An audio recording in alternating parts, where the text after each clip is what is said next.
is actually kind of the first time I've been honest, besides being honest, you know, with my attorneys. Even that, I haven't been completely honest with them, so.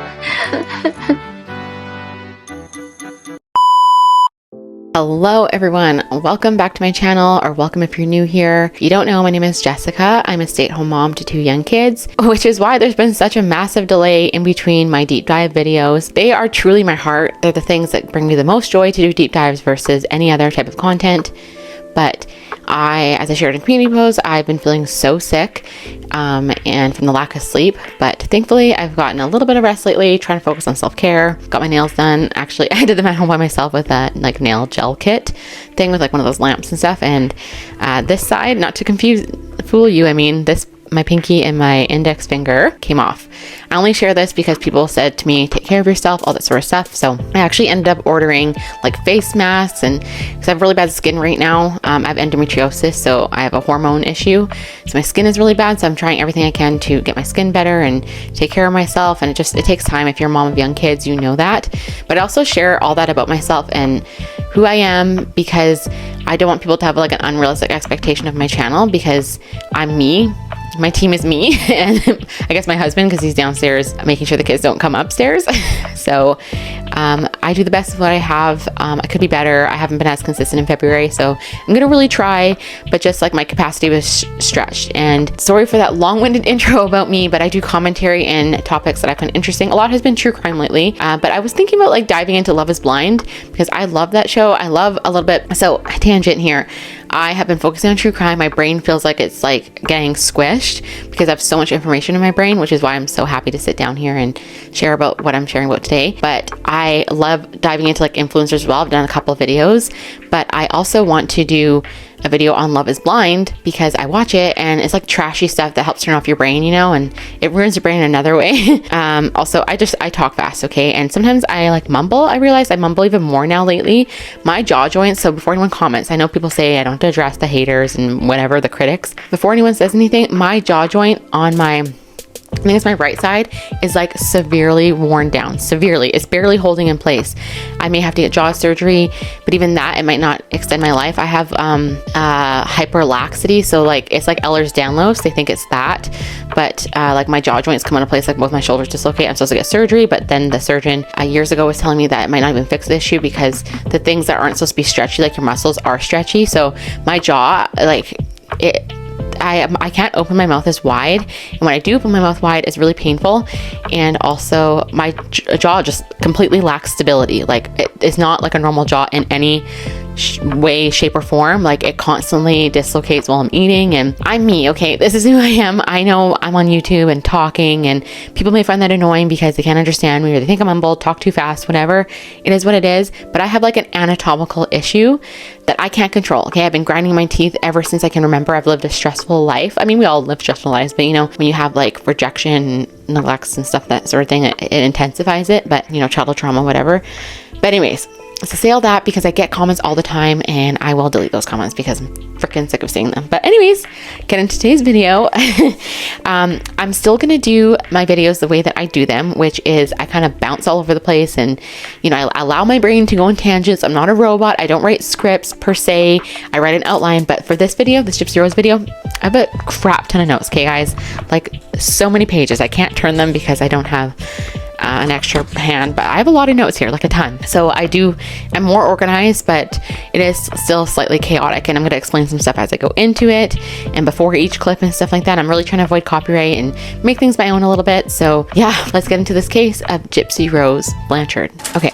So the other thing that I forgot to mention is that my children are downstairs with their dad. I think I said that. But if you hear them, I can't make kids be quiet, okay? They are 3 years old and 1 year old. There's no keeping them quiet. My husband's trying his best, spending quality time with them. So, you know, it is what it is. We're trying our best here. Gypsy Rose Blanchard was born July 27th, 1991 to Rod and Dee Dee Blanchard. They were only 17 at the time when they got pregnant, and Rod did what everyone did in the olden times, which was marry Dee Dee. He barely knew her, and he just decided to marry her. So they were only married for 3 months. And so they were married for all of her pregnancy, I think about like a little over a year or something. And then they ended up parting ways. Now at this time, Rod did say he was going to be involved in Gypsy in Dee Dee's life. He was still going to be an active father, but as the years went on, Dee Dee and her mother moved further and further away from their home base. And so Rod's visits were fewer and fewer and far between, you know? It is said by Gypsy, at least, that her mom kept her from her dad. But from all the pictures that I can find, it appears that he did visit every few months. And he says the only reason why he didn't visit is because they were further away. I feel like maybe I saw an interview where he did mention that Dee Dee made excuses for not meeting up. But the thing I didn't realize is that Rod actually sent $1,200 every single month. He paid Dee Dee child support and alimony. So this could be, skipping ahead, the money from the safe that we all know that Dee Dee had. So Rod was involved in his kid's life to an extent.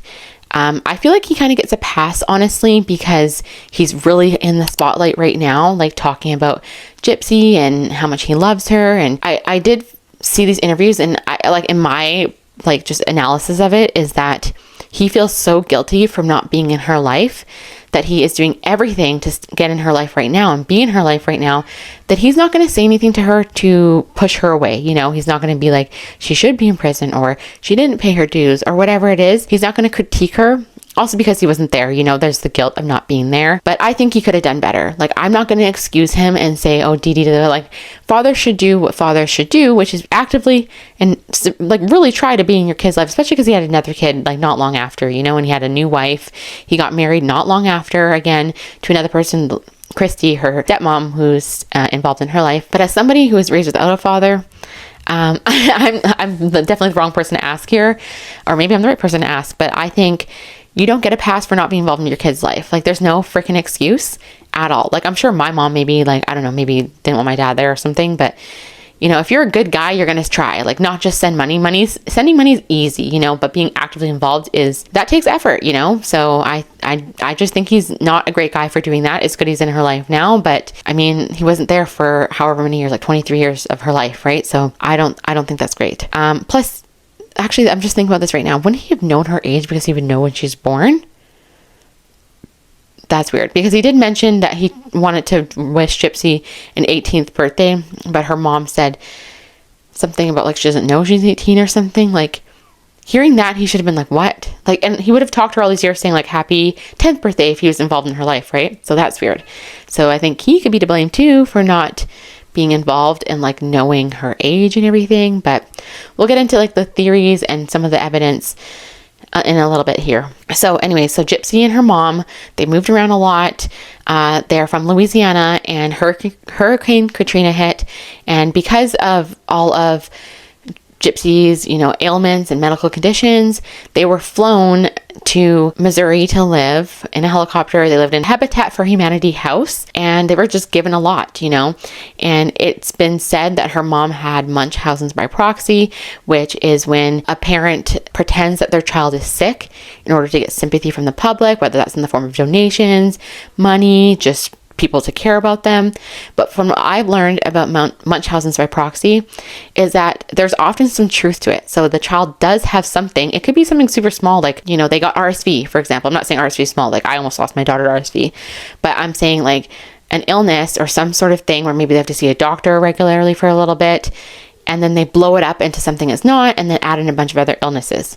So I have a lot of clips to share, so I'm not going to share, or else this video is going to be hours and hours long, and I don't have that capacity. But it is said from Dee Dee's grandfather, or it's said from Dee Dee's dad, but Gypsy's grandfather, that they lived with him for a little while, and he remembers Gypsy being on a ventilator thingy or CPAP machine, and the machine would go off, having her oxygen levels, which I know that does happen when the oxygen dips below certain things. So it wouldn't do that if that wasn't true. So maybe she had mild sleep apnea and Dee Dee was over treating it, but there is some validity to some of her ailments that she had. But I feel like it's also the thing of we all know those people in our lives, if you have known people who if they get a cold, they're oh my God, look at me. They're just and I'm not just referring to men, husbands can, the man flu and man cold and stuff.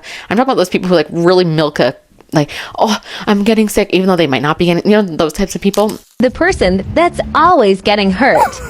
Oh my God, are you okay? Oh, I think I rolled an ankle. Can you walk on it? Yeah, I'll be fine. I'll just put all my weight on my other leg. Okay.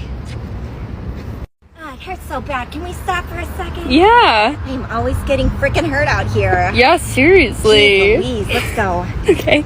Wait, wasn't it your other leg? Well, when I was leaning up against that pole, I hit this one on it, and this one hurts worse. Oh. Priorities. So maybe her mom kind of falls under that category. Okay, so this is from Dee Dee's like notebook or whatever.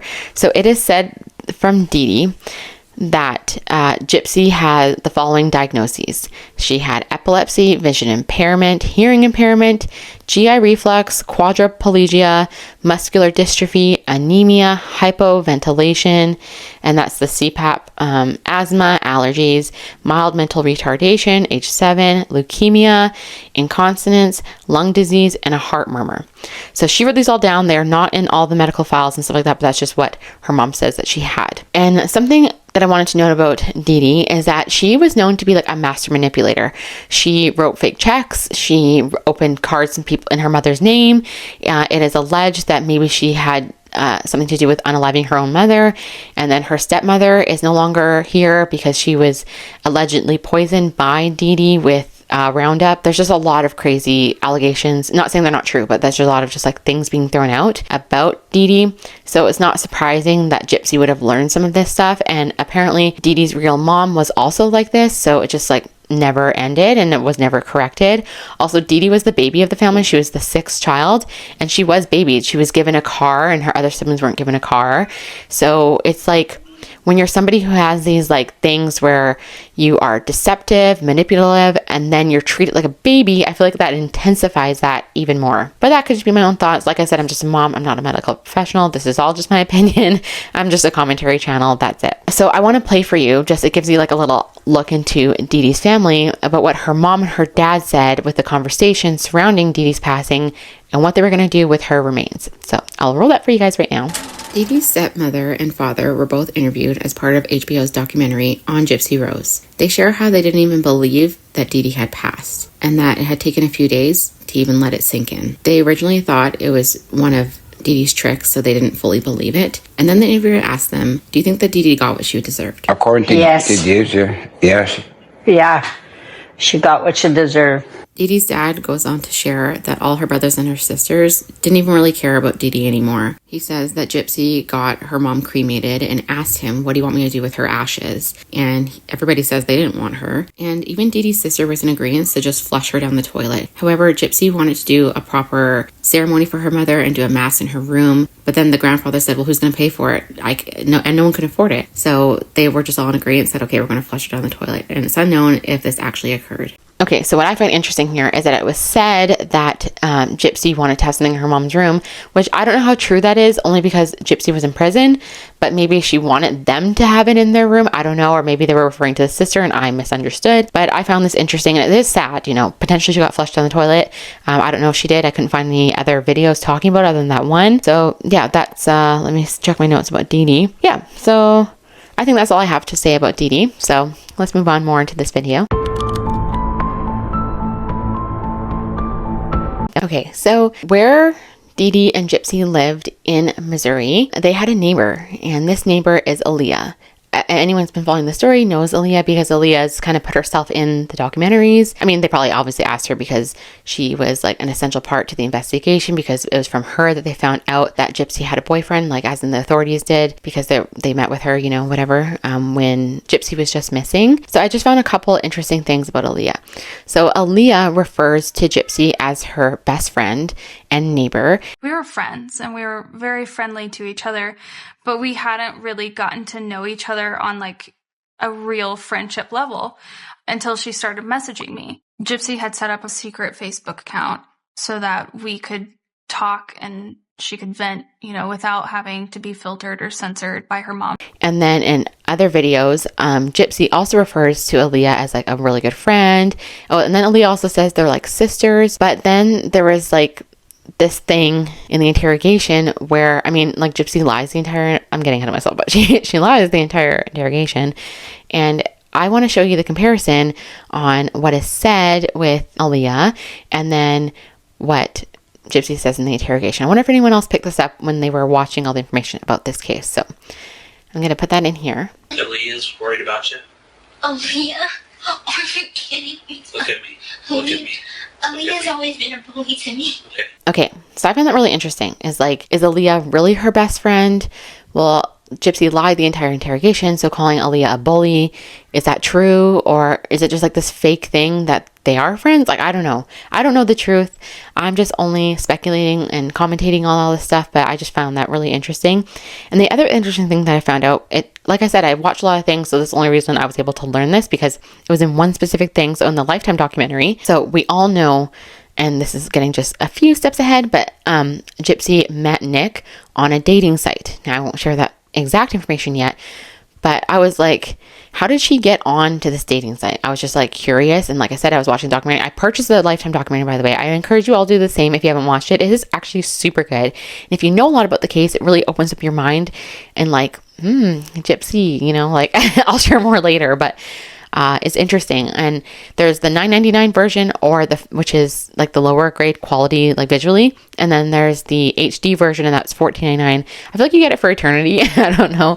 I've only bought like one other thing on YouTube before, but it's definitely worth it. For sure worth it. It's like 4.5 hours or something. Someone said 6, but I think it's like 4.5, maybe max 5 hours, but it's really good. So on the documentary, so on all these documentaries that Aleah did before the Lifetime one came out, she had said that Gypsy had met someone on the internet, and, she told me she met this guy, blah, blah, blah, but like left stuff out. You know, I feel like when people omit things, I personally feel like that's lying. It's like telling a half truth, in my opinion. And then I was watching the Lifetime thing, and Gypsy doesn't call her out, but she says her neighbor, who she talked to on Facebook, introduced her to this dating site. So And I started talking with a neighbor on Facebook about Dan. She's like, oh, you should get on that online dating website called ChristianDatingForFree.com. So as you would have heard there, is that, right? And Aleah, from what we know, is the neighbor she spoke to all the time on Facebook. So I find this interesting, is that Aleah was the one who introduced Gypsy to online dating. And they didn't push that in any of parts of the documentary. They never even said it was Aleah. It's my assumption. I could be wrong, but from connecting all these things, it appears that Aleah is the one who got Gypsy on the Christian dating site. So that's very interesting, like, especially because Aleah is like out here and doing all these interviews. She's like a massive part of, I think, Gypsy's Revenge. Like she's like talking, like narrating almost the entire thing, a small portion, but that's really all I have to say about Aleah. There's other friends mentioned in the first documentary, the one Gypsy's Revenge. You can find that on YouTube really easily. Someone just put it on there. There's people who got hurt who are really close friends, and I wonder how they feel today. Like, I know they were really hurt, so I wonder how they feel today, if Gypsy really does have any friends. I'm assuming the only person she has like pre-life is Aleah, because she's still listed as her best friend. It doesn't say like ex-best friend on the documentary, you know? So yeah, that's just my assumption. But that's all I have for Aleah.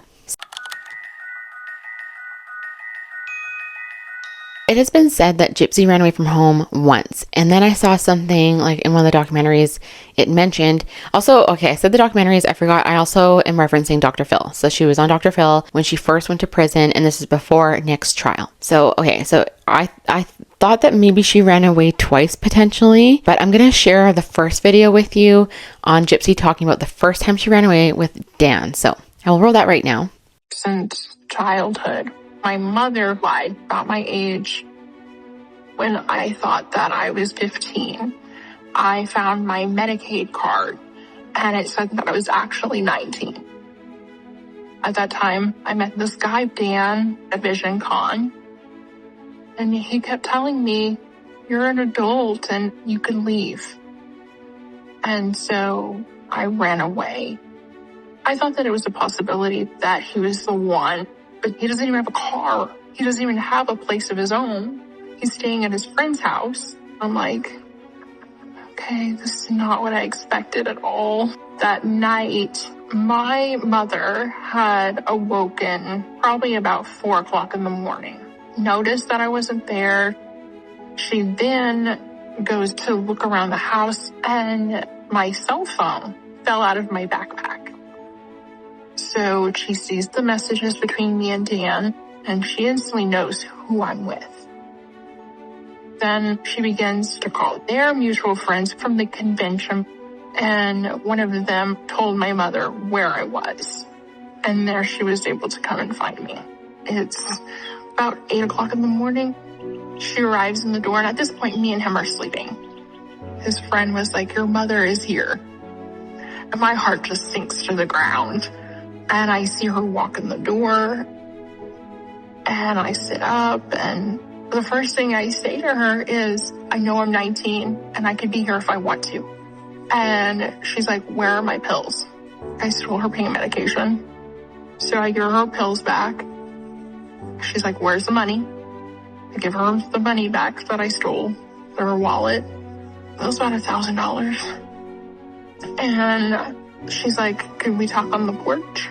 We go sit on the porch. And she's like, if you come back with me, I will let you see him. And at that point, I believed her. On the way back, I was confronting her about my age. I never confronted her before that point. And she tried to convince me otherwise. And so she stopped at a Staples. And she had a copy of my birth certificate.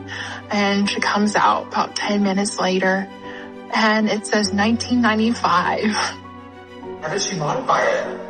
I'm thinking whiteout. Okay, so that's really interesting because she shares about that, about running away and her mom like catching her and then bringing her back home and whatever. And then she shares like different versions of this exact running away, like her mom found her quickly, blah, blah, blah. But so Gypsy is sharing with HBO about the first time she ran away from home. She had met a friend named Dan who was in his 30s at a sci-fi convention, which is a fantasy convention called VisionCon.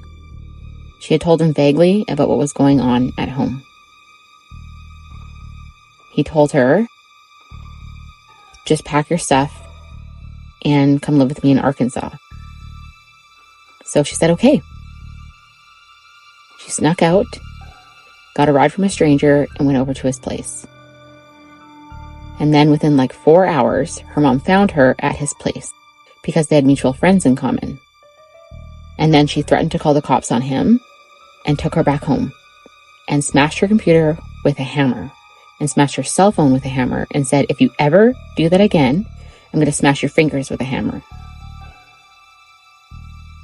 This one was the most insightful to me because it literally said that she dropped her cell phone on the ground by accident, and then her mom found in the cell phone that she had gone to dance and they had mutual friends from VisionCon, and that's how her mom found her so fast. Like, she made it sound like her mom just like was like a ninja and just like knew, but that's not the case at all.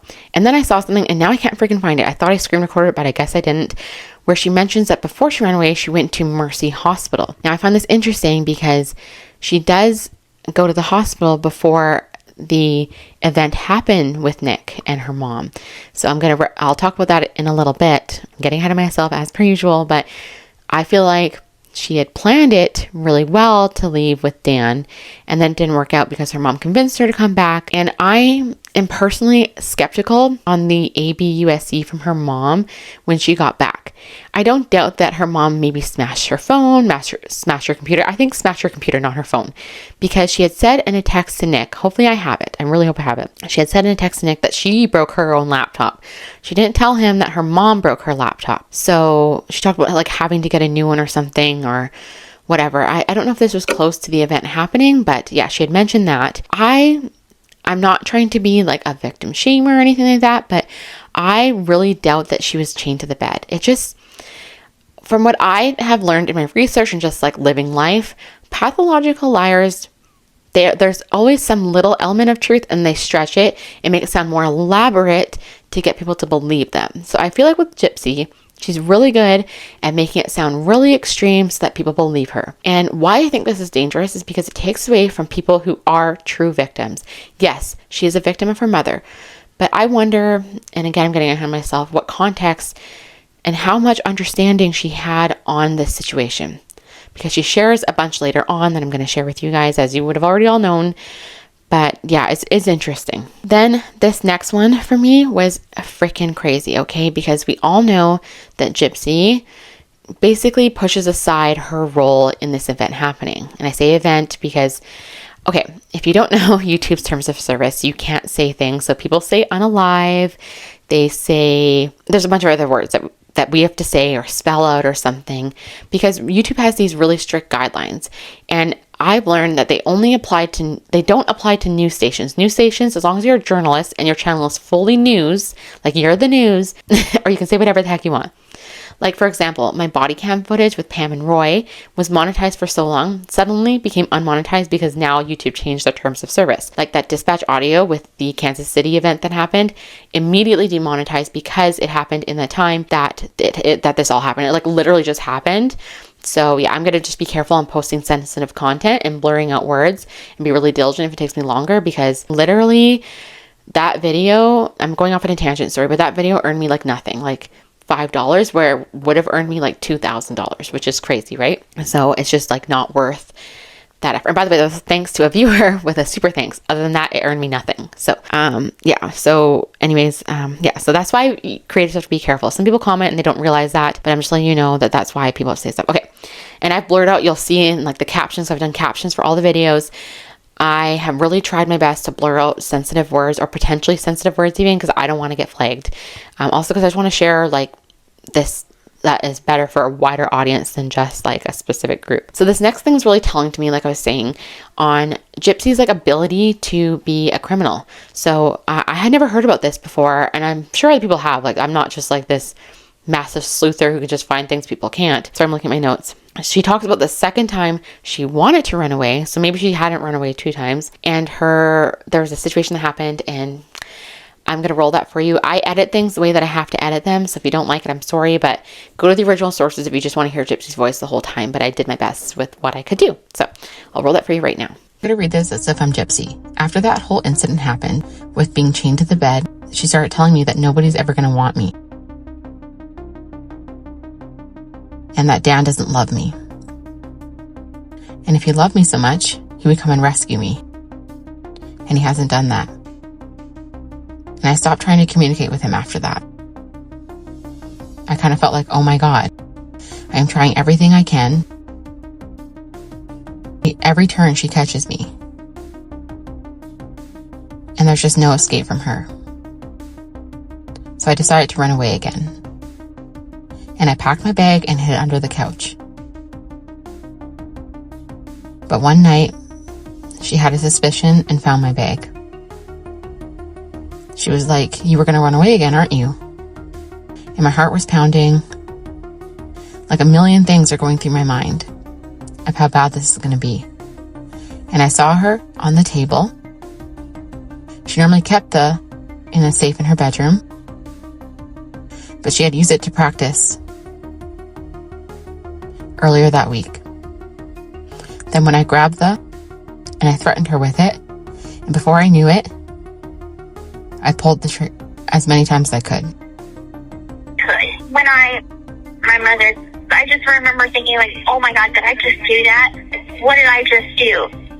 A couple of them hit her, a couple of them hit the wall. But the wounds are superficial. It barely grazed her. And that's when I realized it was a BB. And it made me feel relieved. Because I did not intend to her. But the point is, I was shocked that I even pulled it at all. Is your mind blown? Because mine was, okay? She said she was shocked she could even do it, and she thought it was a real thing, you know? Like, I put the words on the screen. She thought she had a real thing in her hands and was so relieved it wasn't. And then, okay, I hope I can find this story when editing. I really hope I can. After this incident, we had, I don't know if you guys had heard, if you're like really into the Gypsy Rose case, but her mom had talked about a situation on being held up with a BB thing that Gypsy had used on her mom. She had mentioned that they were out shopping and got held up by somebody, and he had charged the thing at her, you know, and so Dee Dee had to seek medical help at the emergency. She couldn't say that her daughter did it, right? So this is one of those things that makes me believe, and not that like my brain wants to say their daughter was scared of her, but not that, but that they were like in a mutually agreement on that they were just going to keep conning people, you know, potentially, because that's so weird. Like, why didn't you say your daughter did it? Were you scared she's going to be taken away and like your cash cow is gone, as Dr. Villa had called her? Like, I don't know. It's really weird because Gypsy knew she did this to her mom. She knew it, you know? So it's like the ABUSE deed person who's like, oh, I ran into the door, you know, when their husband hurts them. Like, it's very, very odd. So I believe with Gypsy doing this, she very much has the ability to unalive somebody. She does. This situation right here proves that she does. So while she's putting all the blame on Nick, I think that, like I said, this situation proves that's false. She definitely has the ability to do it. She just doesn't want to do it. Very weird, right? Especially because she thought it was like as when it was like going into, and I'm not mentioning this in the future, so I'm just saying it now, is that when they're trying to decide how to unalive Dee Dee, they talked about poison and, you know, the certain weapon that I just alluded to before, but a real one. And they settled on the weapon that they did because it was quieter. But that doesn't make sense because Gypsy thought she used one of those things before. So was it Nick that convinced her not to use one? That we should just do this other way because it's quieter? That's so weird. Unless they didn't have access to one, because I don't know how those laws are in the US. Like, Canada is really hard to have one, and there's, you know, really, really strict regulations. But yeah, I wonder that. So anyways, let me know what you guys think about that. If you've heard it before or what you think about that. But yeah, let's get into the next portion of this video. So now this is the part of the story / case that is like the most mind-boggling to me, besides obviously the thing I just shared, is her medical like discrepancies and the professionals involved. Because a lot of the comments online on people's videos are like, because I see the TikTok videos and the YouTube videos and stuff, people say like, these medical professionals need to be held accountable and blah, blah, blah. But I have learned that I believe this is correct. If it's not, I'll put it on the screen. But the statute of limitations for medical things is 2 years in the state of Missouri. So she couldn't even try to charge them for, you know, like malpractice or whatever. There it is, medical malpractice. She couldn't even sue them because the statute of limitations is passed. So she can't do that. And then apparently like lawyers don't want to touch cases like that aren't like, you know, a home run or whatever. It also makes me think about these doctors' stories. Okay, so again, I'm not victim like shaming or anything like that, but like Gypsy is known to manipulate and lie. Okay, she's done it. She's learned from the best. Her mother learned from the best, as in her own mother, you know. So I think based on how these things go that I'm going to share with you, I think, okay, I'm going to hand myself. I'll just play them for you. Okay, so the first one I want to play for you is about Gypsy's old neurologist. And this one is so interesting to me, so I'll run that for you now. Gypsy's dad and stepmom are sitting down with someone who I believe is an investigator to discuss her medical records, and in particular the one from her neurologist, Dr. Flasterstein. And it is noted right off the bat that it says the mother is not a good historian. And to him this is interesting because he puts it in bold and underlines it. And her neurologist shares the following. The things was a big discrepancy was that for a person that has not walked for 9 years, for years, she should have technically almost no muscles in her lower extremities. And he goes on to say that she did have muscles and they looked quite normal. And she was able to support her own body weight. And he remembers her standing. So I had a big doubt about the whole thing from the beginning. So he goes on to say that since he has last seen her, he managed to talk to one of her previous providers. And she specifically remembers Gypsy Rose and mentioned that her previous neurologist clearly reported the fact that Gypsy did not have muscular dystrophy. And it is noted that analyzing all the facts and after talking to a previous pediatrician, ability of Munchausen by proxy, with maybe some underlying unknown etiology to explain her symptoms. So to me, this is crazy because it appears that the doctor had a suspicion that Dee Dee did have Munchausen by proxy. The neurologist goes on to say that once in a while he reports patients to social services. And they do that when they feel that there's neglect. But neglect is different than what this mom was doing. She wasn't really neglecting her, she was over-treating her. We have a system, which is a big integrated system, that decided to adopt her and bring her to support her. So many people looking at her. Knowing the history, knowing what she was going through, knowing what she went through, I would have been rejected at the spot, he says. And all we can do right now is put it in my note. And nobody in the system ever said anything about it. I didn't see it right to keep going and convincing other people of something that is not here. Okay, I do think it was really wrong that he didn't push harder. Like, was he scared to look bad if the report he made was false? But from what I've learned and just seen in the world is like, you're not, like, it's worse for you to be wrong. Like, it's worse for you to be right and not report than be wrong and report. But like, people don't want false reports or whatever. But like, he literally put it in their documents that the mother possibly has Munchausen's by proxy. So he should have done more. You know, that's the one thing I agree with Gypsy and everybody, is that this guy should have done more. He could have done more. He put in his notes, said no one ever brought it up because what, he wanted to leave to somebody else? I don't get it.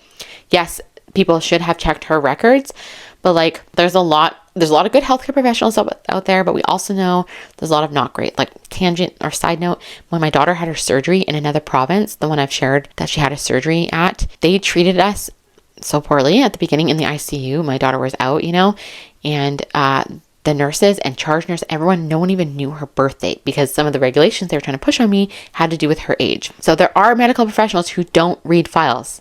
Okay, they don't. So I stand with Gypsy in this, that I feel really bad for her because it could have been stopped a lot sooner. And it's just, it wasn't right. Okay, it wasn't right. She was wronged by this neurologist, in my opinion. Okay, so the next one is Gypsy's childhood pediatrician.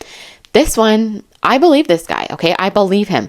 You're not going to go in a documentary and risk your livelihood, everything, to just push this thing. You're going to try to stay silent, right? Stay silent and get away from the spotlight, whatever. But that's where these guys are telling the truth. Even though that first one could have done more, he said he could have done more, you know? He came out there and spoke. They didn't have to. A lot of times on these documentaries, they say they reached out to so-and-so and they haven't heard back, you know? So these guys spoke out, which is really good. So anyways, I'll roll this footage I have about Gypsy's childhood pediatrician. And for me, this is telling, especially with what Gypsy says after this guy shares his thoughts on it. So let's all listen to that right now.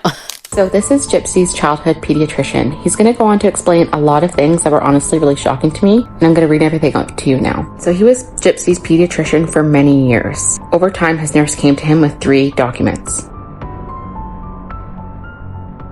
And on these 3 separate documents, she had 3 separate birthdays. The day and the month were the same, but the year was different. And his nurse said, "I'm now really concerned."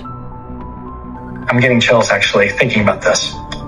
Sorry, give me a second. I'm experiencing the emotions that I had when it was oh my gosh, there might be something really bad going on. So over time, he began to look at all these diagnoses and the documents with wrong birth dates. And he called the Missouri Department of Family Services and said he was concerned that this child has been kidnapped. I remember DFS coming to my house. They kept my mother in the living room, and they talked to me alone in my bedroom. So she goes on to say that they talked to her alone in her bedroom and asked her if she had bruises on her, and she showed them that no, she doesn't. And they're like, "Who's that other woman to you in the other room? Is that your mother?" And she says, "Yes, ma'am." And she can hear them talking to her mom. And at one point, they told her to shut the F up. And it really shook her up. Because at this time, she was really close with her mother and felt like her mother really had the best intentions by her. So the DFS worker told her mother that she needed to obtain a real birth certificate for her. And she played it off as if she was just a mother who was in a difficult situation. And she was trying her best. Eventually they left and they didn't follow up. So the pediatrician goes on to say that he had no idea what DFS was doing at the time, and so he asked Dee Dee to bring Gypsy in. And he asked her if anyone in the state had come and visited her. And she said yeah. And he said back to her, "I want you to know that I was the one who called them." And so at that point, he asked Dee Dee to leave the room because he wanted to talk to Gypsy alone. Dee Dee was a little hesitant, but she left. And so at this point, he said to Gypsy, "Is everything okay?" And then he goes on to say, "Is there anything that you want to tell me? And this is a safe place." And she was like, "No, everything is fine. My mom loves me, and I love my mom." My concerns were not assuaged. But at this point, he felt he did everything that he could do. Now, this is a shocking thing that Gypsy said. How do we know that these doctors aren't saying all this of these accounts of them doing all the right things by me, but I don't recall any of it? Am I lying? Or is it that they're just trying to cover their own asses? Okay, so her statement at the end there. Am I lying? Or no, are they lying? No, am I lying or are they lying to cover their own asses?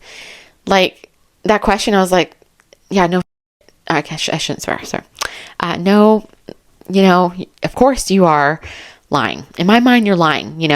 There was the report. Did I play that yet? No. I'm so sorry. I have it in my notes, and it was before the pediatrician one, but I didn't read it because I wrote it so small. Okay, so the pediatrician says you would have heard that he said to Dee Dee, I wrote this, I did this report, blah, blah, blah, whatever. But the news or like the law enforcement say that it was an anonymous tip. So that's a couple seconds. I'll just roll that for you now. The Greene County Sheriff's deputies came out to the house on an anonymous report. So that's interesting to me. So it was anonymous, and then the guy came out and said, hey, it's me. I'm the one who did it, So I believe him, especially because his story lines up with, CPS going there or DFS, whoever it is, they went there. But then Gypsy, she can't say that it didn't go there because the police even said that they went there. So she has to spin her own narrative on it. Is my opinion. Doesn't make a fact. But I don't think Gypsy's telling the truth here, okay? I believe both of these guys. I believe the first guy is correct, but I don't think, as in what the words he's saying is correct. I don't believe his method was good. And the second pediatrician did try, but he also feels bad. He said he's sorry that he failed Gypsy. But I think he did a good job. He really did try. But then Gypsy has even said in interviews how her mom stopped going to the pediatricians or any doctors that would question her, This is crazy. And it is crazy that she could stand, right? To hear that she could stand, I don't know.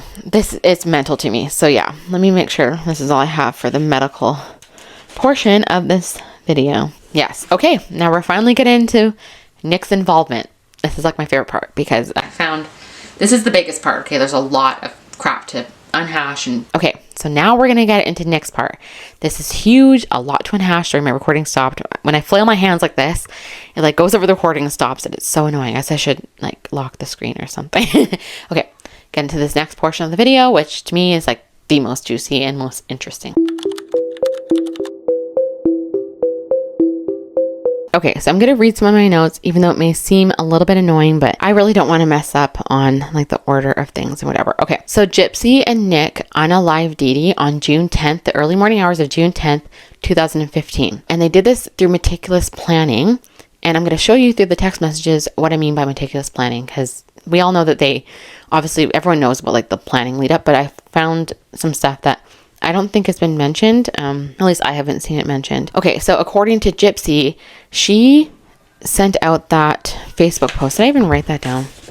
So according to Gypsy, she sent out that Facebook message because she wanted her mom to be found and didn't want her friends to worry about her. So I'm going to roll for you what I have about the Facebook because she doesn't even take accountability for that, even though it was her own Facebook account. So I'll roll those videos that I have for you right now. Yeah, Dee's and Gypsy's yeah. Facebook. Okay, so who posted those things on there? I didn't even know the password, so she's the only one that knows it. It's only she could post it. Okay, do you know what they say? I read it, but I don't remember what it said. Okay, so you didn't post them on there? No. Okay, did she post them on there? Yes, she did. Okay, why did she do that? I think she wanted to speed up the process. Speed up what process? The process of the authorities getting involved and everything else. Okay.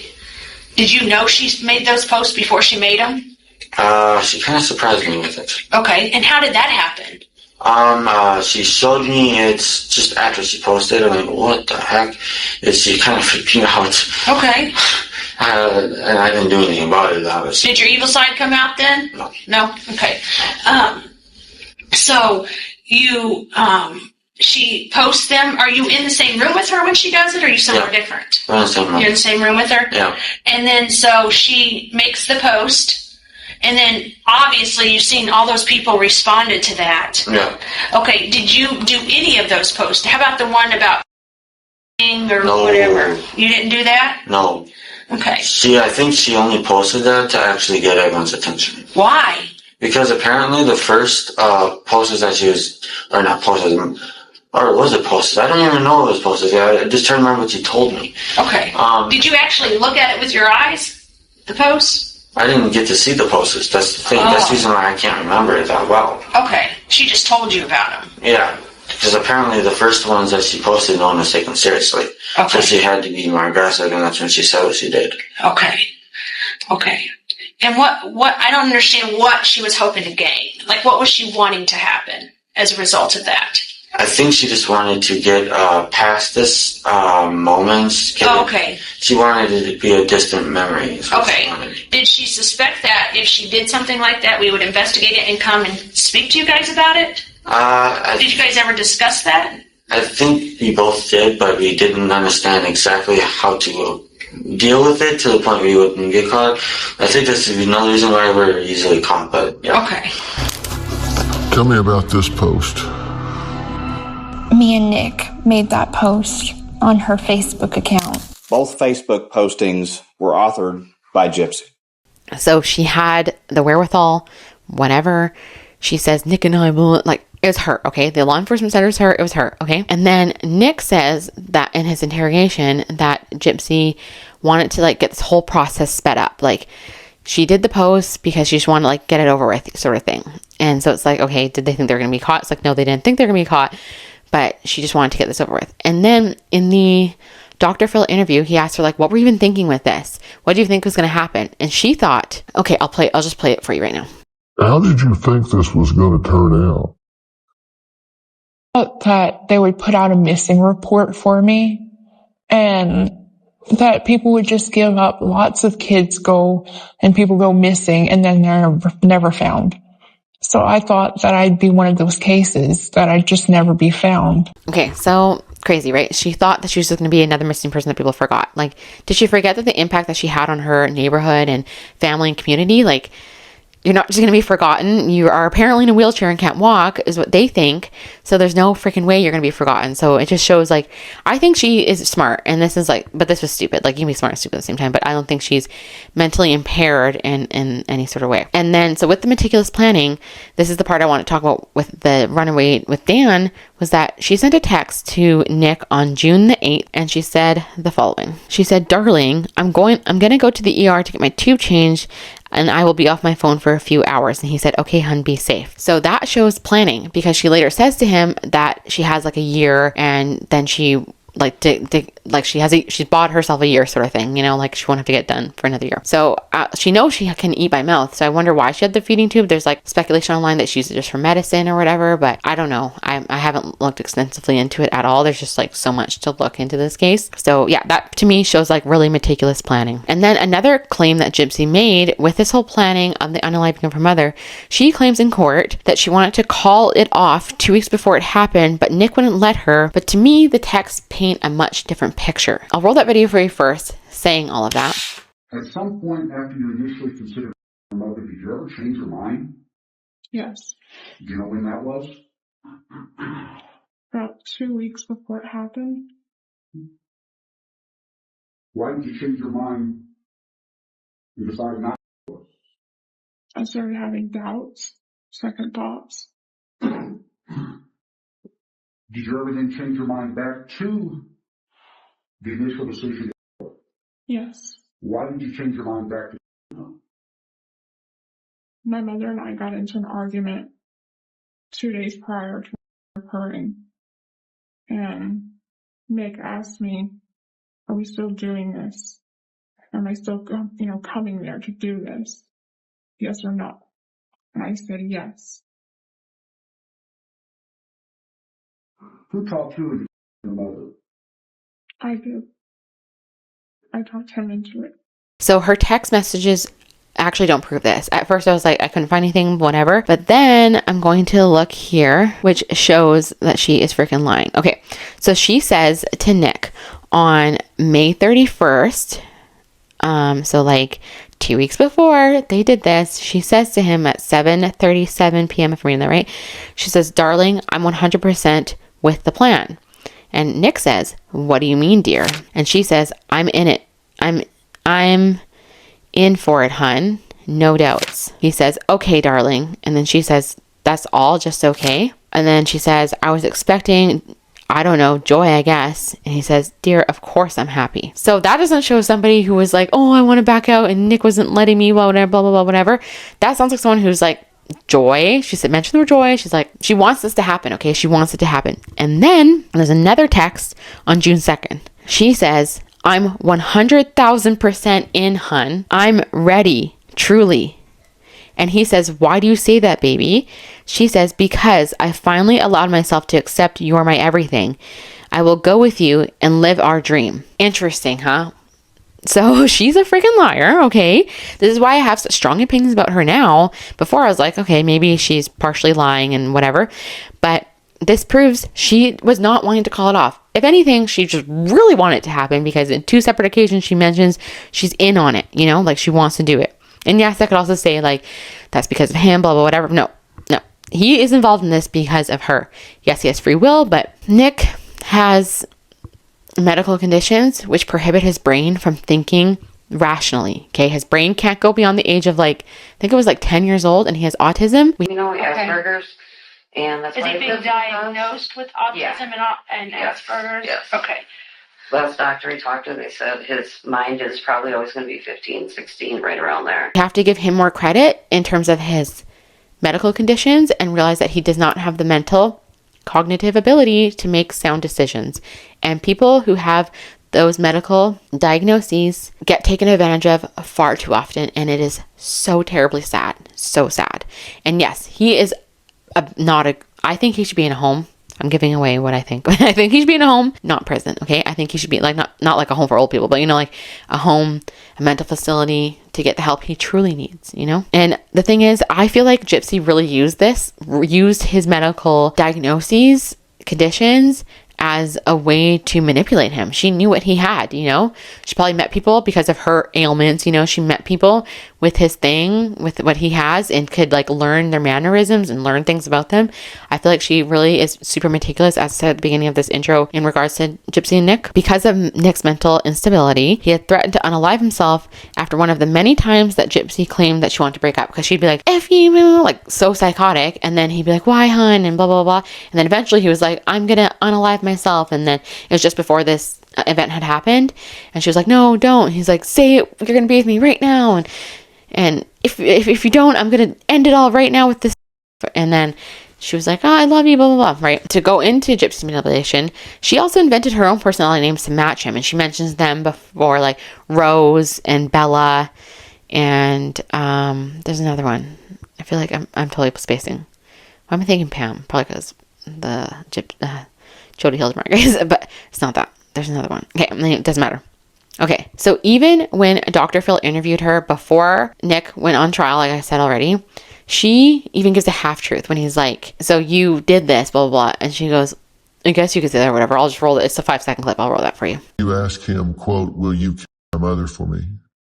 I probably did, yes, sir. So yeah, even then when she got arrested and was there, before she was sent, I don't know, was she sentenced at that point? I don't know. But she was still not taking accountability and like blaming Nick, you know? So to me, I don't buy it. Anyways, that's just really all I have to share, I think, about the planning. Because, you know, the planning and everything of it has been covered so extensively, there's really no need for me to go into it other than sharing the few lies that I found in regards to that. So let's move on in this video.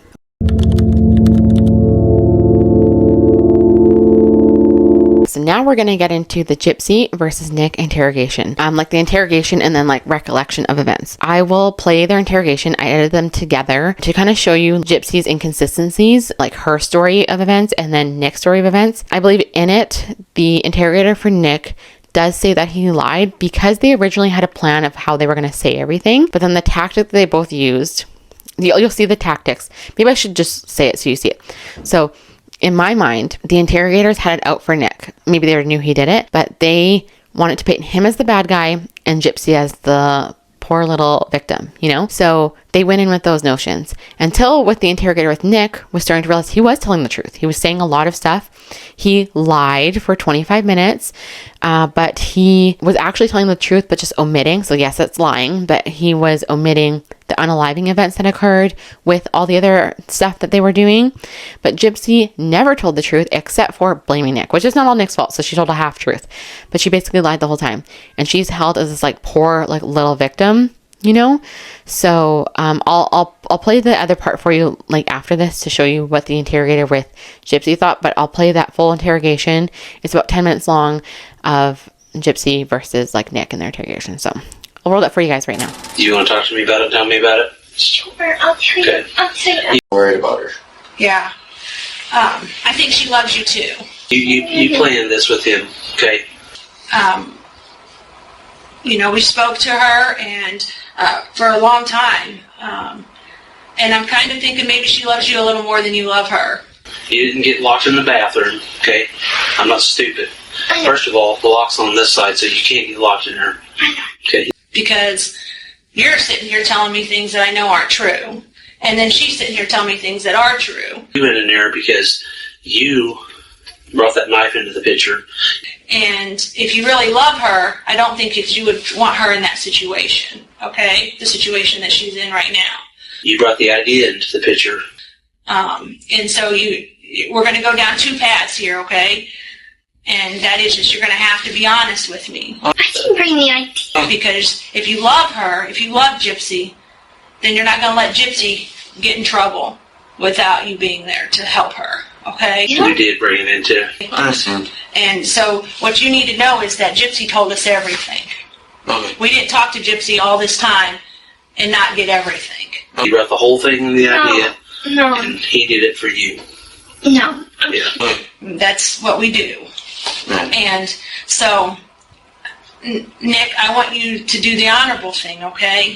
For Gypsy and for your family, okay? Because we know what happened. No. He did. Okay. And I want to give you the opportunity to start over and to tell the truth, okay? And the truth is not what you've told me. So, the lies, they're done. How much have I told you to believe is it? I'm not sitting here all night long. No, I won't give you like... I believe the part that you got on a bus and went to Springfield. Okay. I believe that's true. Okay. That you ordered food to eat. I believe that's true. Okay. I did not think of this. I believe that it's true that at some point Gypsy came back with you to the motel. I believe that's true. Yeah, I believe Gypsy got on a bus and came here with you. I believe that's true. Yeah. I know that, That's all I believe. Okay. Okay? Because you missed a lot in there. And I understand that you missed a lot because you don't know what to say because you don't know what Gypsy said. I understand that. Mm-hmm. But I'll tell you right now, Gypsy did tell me everything. he has a evil side, and he did want to do it. Okay, I understand that. He wanted to get rid of my mom. She told us everything. She told us about you coming there. She told us what happened to Mom. She told us about your guys' relationship. She told us about the cleanup. She told us about all of that. Okay? Yeah, for you. So, do you want to do the right thing by Gypsy if you love her? No, the truth is I worship her, so I know you do. There's no way I wouldn't do it on her. I know. I would thank for her. I know you do. I believe you do. Yes, for me. But this is the point where you're going to prove whether you do or not, okay? When me and you talk. Okay. Okay? Because it's not fair. It's not fair to Gypsy for her to be honest and you to lie, okay? As you asked him to. So what I want to know is can you tell me this first? Okay. Did Gypsy know that you were going to be her mother? He wanted to. Yeah, because you asked him to. Honestly, she asked me to. Okay. So Gypsy knew you were going to do it because Gypsy asked you to. Yeah. Plain and simple. Gypsy, we're not playing this game, okay? You asked him to. That's why he did it. Okay? Why did she ask you to do that? Because she felt it was her only way to be with me. Okay. Plain and simple. We're not playing this game. She felt like if you, the mom, then that's the only way she could be with you. Yeah. I'm not going to spend all my night long listening to your lies anymore. You told me the truth on some things, but you left a lot of stuff out. You know the mom's name? I don't know her real name. All I know is that she goes by Dee Dee. Dee Dee, okay. Left a lot of stuff out. So we're not playing this game, okay? He's already told me everything. Everything. We're both trying. The knife was mailed. You guys mailed it here, okay? We know where the knife's at. I kept on going back, and I kept on asking her, because this is the question I kept on asking her. Before, I asked her if she was, I was the one who actually asked her before we even did this That happened? So the gig's up. You're done. It's up. You're done. Uh-huh. I was the one that actually asked her, are you sure you want me to do this? Okay. And then she said yes. You're done.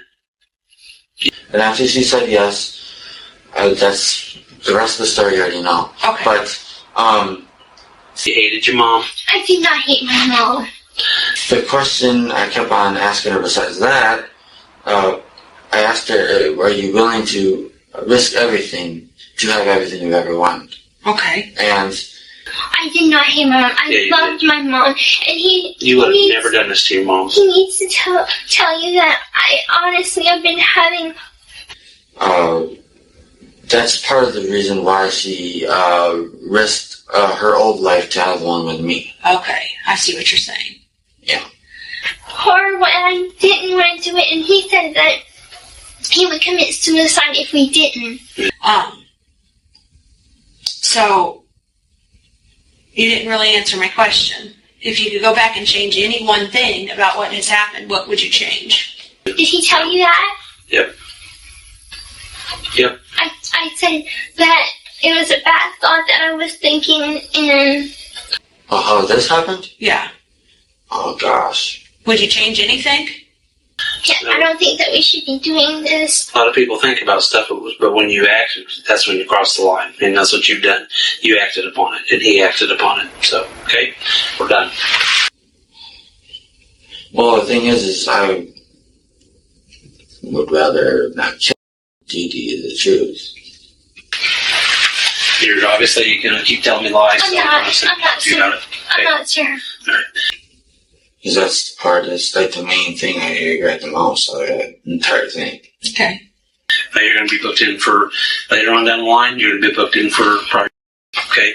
As long as, and with him as well, okay? Okay. Sometimes what I like to do is when people are cooperative and they tell the truth and they tell their story. Hey, my mom, sir. I like to offer them the opportunity to write an apology letter. And you can write that letter to anyone that you want that's most important, whether you write it to your mom or you want to write it to Dee Dee's family or you want to write it to Gypsy. Listen to me. Listen to me. You want to write it to anyone, then I like to give people that opportunity. Is that an opportunity you would like to take advantage of? Yeah, I would do it. Okay. Would you like to do that right now? I don't know what I would say because... Do you want some time to sit in here and think about it? Because I got to get a camera because I got to take some pictures of you. You did, because you're behind it. You pulled all the strings on it, and you're behind it. I can leave you alone to do that if you'd like to do that. Oh, jeez. You think that's too hard to do? You don't have to do it. You don't have to do it. That's just something that I allow you to do if you wish to do. Listen, Gypsy, I'm not going to sit and argue with you about it, okay? I mean, I do feel the guilt where I feel like doing it. I really do feel like doing it. Okay. How about this? How about we do this? If you don't want to express it on a piece of paper, tell me now, if you had to apologize to someone for what has happened, who would you apologize to? It was come and get me. No, that's not all you wanted. There's a lot more to this whole story that you're leaving out. I'm not going to play the sympathetic game. The thing is, I do feel bad for Gypsy's family. I really do feel bad for them. I do feel bad for Gypsy. Heck, I feel bad for all Gypsy's friends. I'm not like that, okay? I can see right through it, okay? Please. There's so many people that... So you would apologize to all of them people? I'd try to apologize as much as I could. Okay. I'm not able to be in jail. I have a lot of medical needs. I understand that, and they'll get taken care of, okay? So, sit tight. All right. All right, I'm going to go get a camera. I'm going to take some pictures of you, and then we can see what's going to happen from there.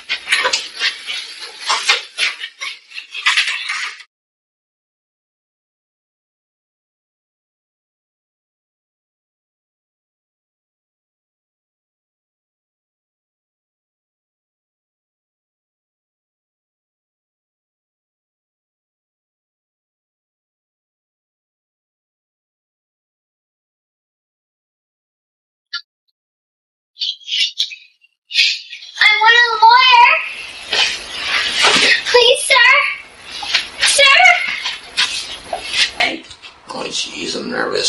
Okay. Well, I know you're nervous, but I want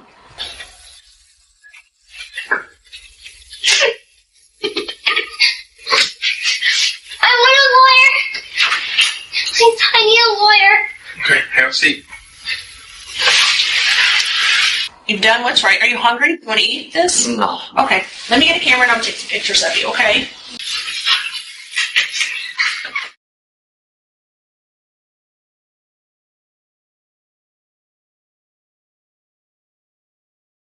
Okay, so you can look on YouTube for the interrogation. For Nick, he like sat at the table the whole time. He told the truth, especially once that interrogator was like, I know, blah, blah, blah. I believe you said this. I believe you said this. I believe you said that. And then he spilled the whole thing very honestly. And Gypsy was still painting herself as a little victim, talking that high pitch, in my opinion, fake voice, because there's interviews where she talks a little bit deeper. She was basically lying the whole time. And if you look at the video, she like puts her ear into the door, and it's hilarious to me. She puts her ear into the door. The police officer out there notices, opens the door. Are you okay? She goes, yeah. Then she does it again, and he comes in. Are you okay? She goes, yeah. He's like, well, why are you laying on the floor? She's like, I'm just really scared. And then you saw the end of the interrogation, she asked for a lawyer. That shows she has the mental, cognitive understanding of what is happening here. Nick didn't ask for one. Maybe he asked for one at some point, I don't know, but it would be in his interrogation if he did. But he clearly didn't have the mental, his mom has shared an interrogation, which I do want to share in a future, full Nick video, that Nick can't lie. He tells the truth. I just want you to know that, whatever he's done, he is a good kid. I get that feeling when I talk to him. He is a really good kid, and anything you ask him, he will be honest with you. Okay. All right. Thank you for everything. So, yeah, he told the truth. And I feel bad for him. He should have got the short end of the stick with the deal, or the long end, however that turn of phrase goes. So now I'll roll for you the part with Gypsy's interrogation where I feel like the interrogator is totally siding with her. She's talking about, so if you don't know, Gypsy and Nick were into BDSM type stuff, think 50 Shades of Grey. Gypsy wanted to play it off as if she got raped by Nick, but they just had hard relations with each other. Some people are more into that sort of thing. I'll roll what the interrogator said. I feel like he's really trying to pick and find, really push Nick as the bad guy. I'm not saying Nick isn't the bad guy, but this is just my opinion, okay? It's not factual, really. I mean, there's facts here, but it is my opinion on this. Okay, so I'll roll this little clip for you. How'd you get these stuff around your neck? How'd you get all that? They're hickeys. They're just hickeys? Okay. How'd you get this? That is a hickey, and that one's a bruise. Okay. And then You're telling me this is a hickey?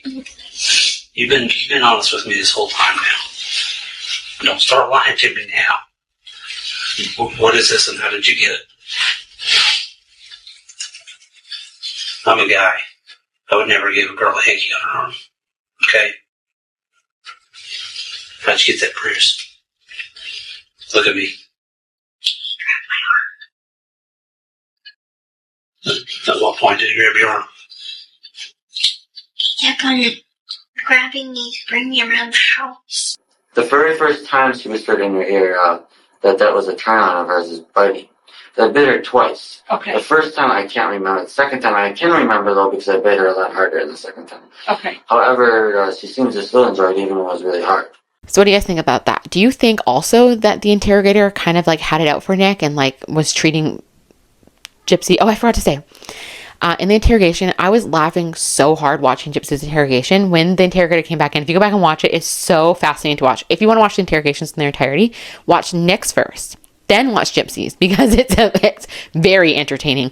When the guy comes back in, I had at the beginning of the video, he goes, I'm not stupid. I know it locked from the inside, because he believed Gypsy when she said she was pushed into the bathroom, a whole scenario. And she was locked in there. He's like, I'm not stupid after, because he probably talked to the female investigator who's talking to Nick. And she's like, are you dumb? She's lying to you. She's conning you to think that she's a sweet little innocent baby, but she's not, So it's very fascinating. If you have 3 hours of your time to watch it, go watch them both. It was awesome. I was up so late watching it. I was it was making me cry laugh because it was just so funny because he felt so bamboozled by Gypsy. That's the part that was funny. Not this event happening is very sad, obviously, but just getting caught in the lie and just him being so offended by it because he totally bought into her thing for like a whole hour and a half. It was really entertaining to watch. So I want to share with you guys some other inconsistencies with Gypsy, which I found interesting. I don't know if anyone else will find interesting, but that she mentions in the text messages to Nick, you know, be careful coming in because the door squeaks. Because if you have all seen this, you know that Gypsy put the gloves outside. She, you know, pre-cut the duct tape, asked which one he wanted. Did he want black or Minnie Mouse? He said Minnie Mouse, whatever. She mentions that the door squeaks to open it slowly, right? But I found other interviews, okay? So you would have saw, actually, I'll look at the text messages. I'll read them to you. Okay, so she says, I left the gloves outside the front door and the screen door is squeaky, so try to open it just enough to get in and close it gentle. Okay, so that doesn't seem like anything. It seems like nothing, right? Whatever. But then I freaking found this interview. There's a couple of them actually, but I'm just going to share one where she talks about her mom, like that time where she ran away and then chained her bed, blah, blah, blah, that her mom put bells on the door so that she could hear if she would try to sneak out. So in 6 seconds, I'll play it for you now. And put bells on the doors. So if I tried to sneak out again, she could hear. So if that is true, if there were bells on the door, she would have mentioned that to Nick, not just like it squeaks. She would have said there's a bell. Like a bell is freaking loud compared to a squeaky door. Like I know squeaky's high pitched, but like bells go jingle jingle. Like I like to put bells on my door for Christmas time and it's very jingly, very jingly. It's so loud. So, is she lying? Yeah, she's lying. Okay. I think she's lying. Okay. I think she's lying. So weird, right? So this is the details. So a pathological liar in my mind comes up with all these things, you know, whatever. Okay. And the second thing is that she mentions in the interview about like the night that the event happened. She says that her mom went to bed very, very late.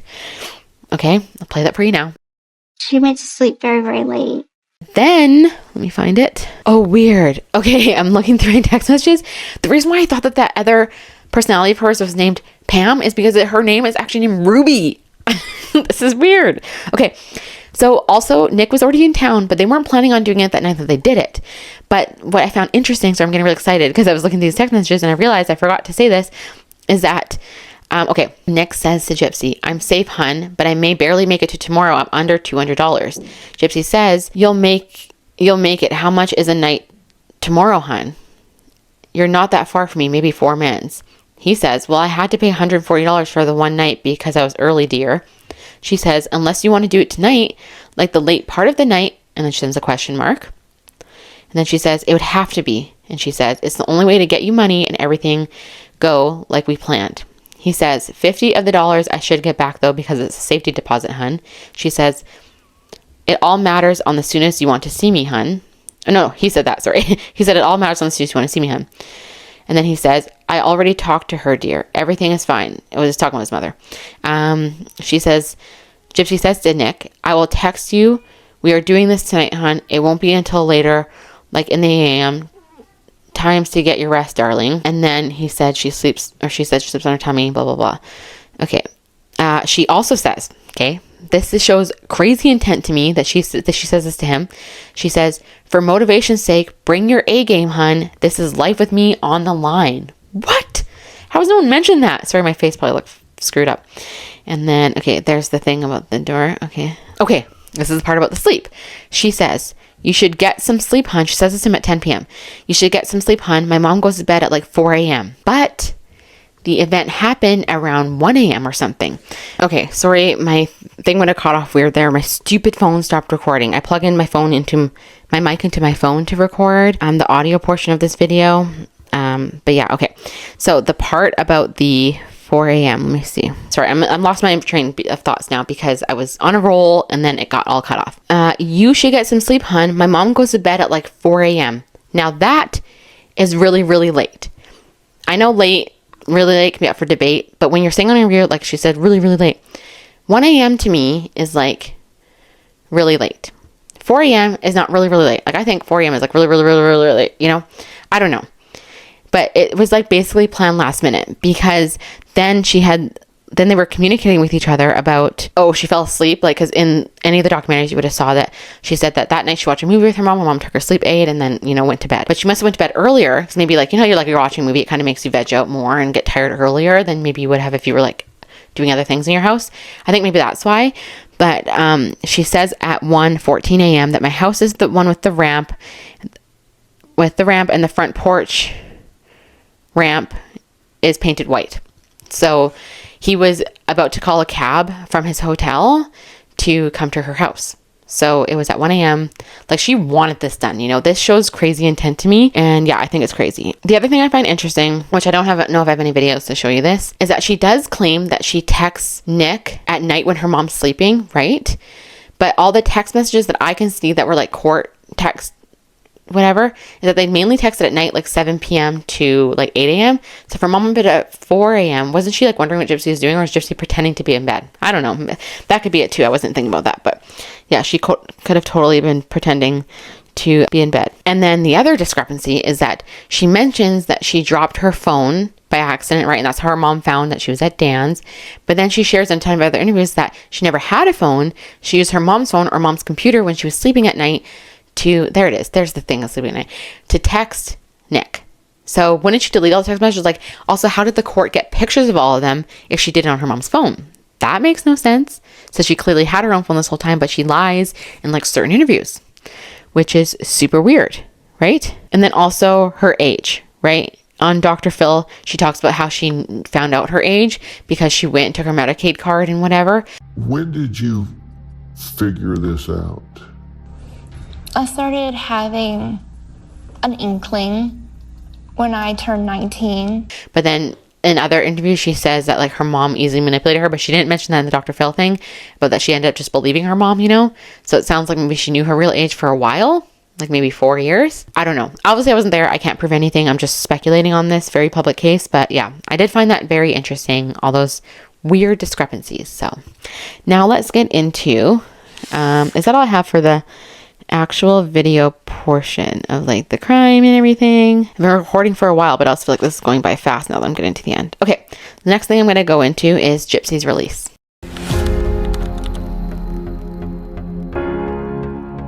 So it's getting late. I have to hurry because my kids have to go to bed. Late for us, not like wee hours in the morning. So Gypsy Rose was released from prison at 3:20 a.m. on December 28th, 2023. She served 85% of her 10-year sentence. I believe that's like, what, 8 years or 7.5 years or something. And she was originally charged with first-degree unaliving, but they lowered it with a plea deal to second-degree unaliving. And I believe Nick got first-degree is what he got because he has life without parole. And the reason why they did this is because they had no other case to compare this to. This was like a massive thing, right? Munchausen's by proxy, someone actually alive. Because most times, apparently, they don't make it out alive. So Gypsy was one of the ones that did. It's unusual and extraordinary. Gypsy Blanchard endured nearly 2 decades of systematic, purposeful at the hands of her mother for the purpose of fraud.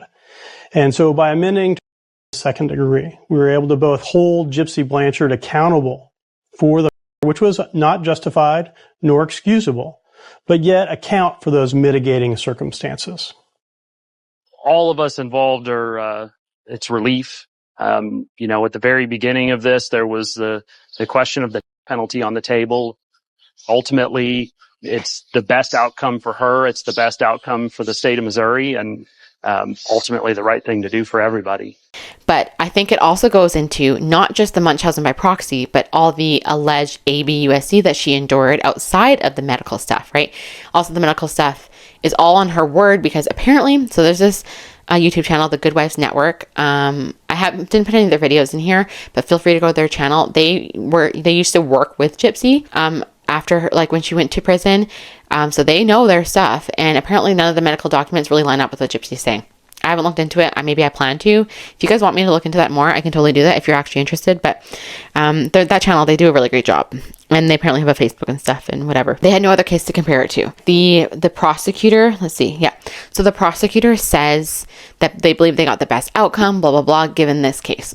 So yeah, so like I said, there wasn't anything. They felt like they couldn't have her serve no time, but she had to serve some time. By the way, Gypsy doesn't even think she really should have served time. She feels like she needs something else that would help her more. Like, she clearly does not have any remorse in my mind. That's getting ahead of myself. But then Dr. Phil says in this 23-second video that I edited together is that he says the reason for her getting what she got and what she could have got. So I'll roll that for you now. Why'd I emphasize you like that? I don't know. Demise, you were as a child year after year after year. That's terrible. You know, it's just a perfect storm of bad circumstance and bad psyche. And I think that's why they were willing to make a plea deal with you instead of drop the hammer on you. Because otherwise, you could be here for 40 years. But yeah, so like I said, because they had no other cases like this to compare to, because a lot of times in criminal cases, they will compare it to history, you know, other cases, what happened here in this state, if we have the same laws and whatever, but they had nothing else to compare it to, you know. So hopefully, I mean, Gypsy's case is going to set a precedence or whatever the word is for this type of act. So I hope that if anyone gets off, that they're not, I don't know. It's just, that's the whole other thing to comment on that I don't really need to. So the question in all this, so all this aside, not all this aside, but all this to take into account, everything that I've shared with you, everything that you guys already know about the case that I haven't even talked about, because there's a lot. This video could be like 7 million hours long if I were to share everything. Is she reformed? Is she reformed? Did prison help reform her? Is she a different person? Has she realized her ways, changed them, and is making things better? Well, I'm going to show you some videos to prove that she is not reformed, okay? I don't buy this act. She did a podcast interview. So Nick, I don't know how to say his last name. I'm not going to even try to say it. He used to be a bachelor. He now does a very famous podcast. It's very good. I do enjoy his podcast because I've seen little clips on TikTok. I haven't really watched it in full other than the Gypsy Rose one. Okay, so she did an interview. And first I'm going to show you this one video that shows that she doesn't have any remorse for Nick, okay? So this is what she says when talking to Nick. This is like further in before my next clip, which was actually the first one because I introduced it a little bit better. But yeah, I'll just roll this one anyways. So Nick says here on his podcast, referencing the Lifetime documentary about how they highlight Nick, his autism, and if she has any thoughts about that, or despite what Nick did to her and her mother, and does she have any empathy for him and him being in prison, what he has gone through. You know, I think that we both, like him and I, both have a lot of regrets. You know, obviously I wish that this would have never happened this way. Now for him specifically, you know, I did my time. I know he's doing his time for his part of things. You know, I hope that whatever he does with his future, because he is spending the rest of his life in prison.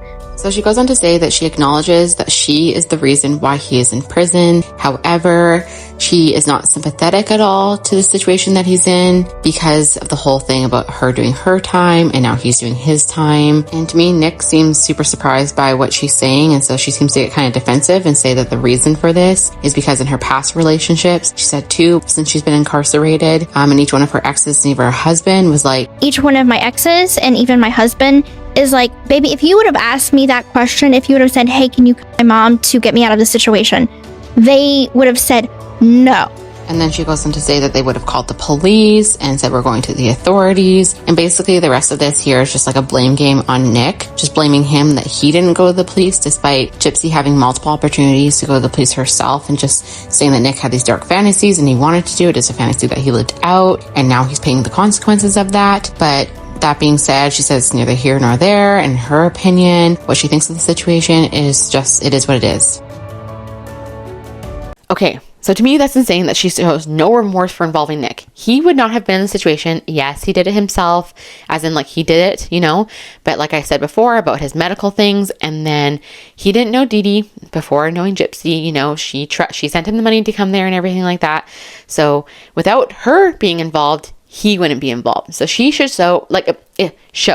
she should actually, if she had remorse, she would have come out of prison and been like, I'm so sorry to Nick for involving you in this. I should have never done it. That doesn't show that she's like extra guilty. That just shows that she has a change of heart in terms of like she feels bad for involving him. But no, she just freaking throws him under the bus. Like, Gypsy, if you want to be looked at, if you don't want people to hate on you, all the haters, then act like you give a crap about your co-defendant that you just throw into the bus at every chance that you get. Just maybe apologize for involving him. Like, yes, you unalived your mother, but per your explicit instruction, like incessantly, okay?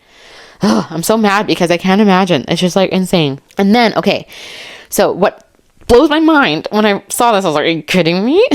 She says she doesn't identify with being an unaliver. So I'll play that for you now.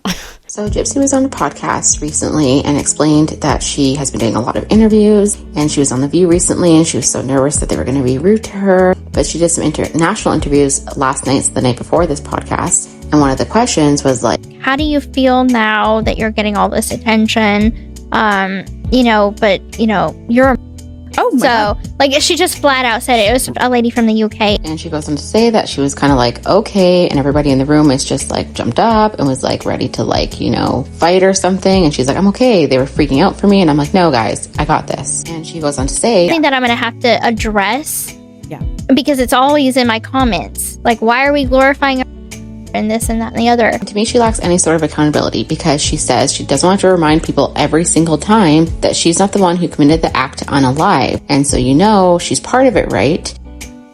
But in the state of Missouri, there's no such thing as an accessory to unaliving. And so technically, they couldn't charge her with it. So they couldn't charge her with accessory because that charge doesn't exist in the state of Missouri. So if she was in another state, then she would have been charged with an accessory to commit unaliving. And so, apparently they said that makes sense. And Nick goes on to ask her, do you feel that way about yourself? Or do you feel as if more that you are a survivor? I don't associate myself as a murderer, because if you think about it, yes, I had a part to play in it. I asked Nick for help. And how that conversation started was, he was saying that he would protect me from anyone. I said anyone. He said yes. I said even my mother. He said yes. So then she goes on to say that this kind of formed from there. And then he's the one who did the actual unaliving, not her. And that she can't unalive anyone. That's why he's in trouble to begin with, and because he's the one who did it. And when they say that she's an unaliver, she doesn't identify as that because she's just an accessory. She said, absolutely, she'll take that. Oh yes, she did that. She's an accessory to unaliving. However, that doesn't define her, she says. And she's done her sins. I think she's just extremely unaware here because she doesn't want to be judged, but she's done it and she wants to go live her life, she says. But this is very serious to me. She is not just an accessory. First of all, it doesn't mean anything, but she is not taking accountability whatsoever for what she's done, and she doesn't want people to slap labels on her. Person, before you just start slapping labels on me. Now that you can finally decide who you want to be. Yes.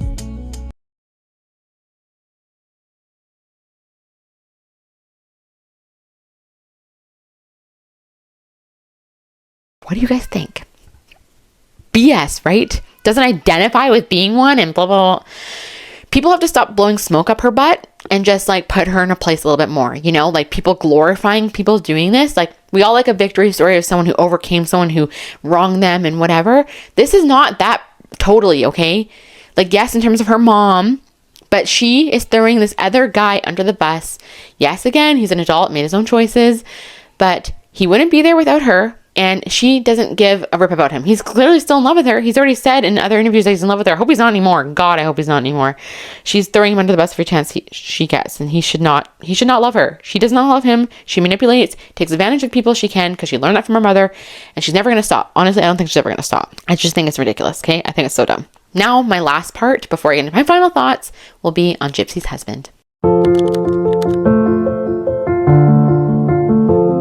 So the final part is Gypsy's husband, Ryan. They met in 2020 when Ryan wrote her in prison. He wrote her on a dare, he says.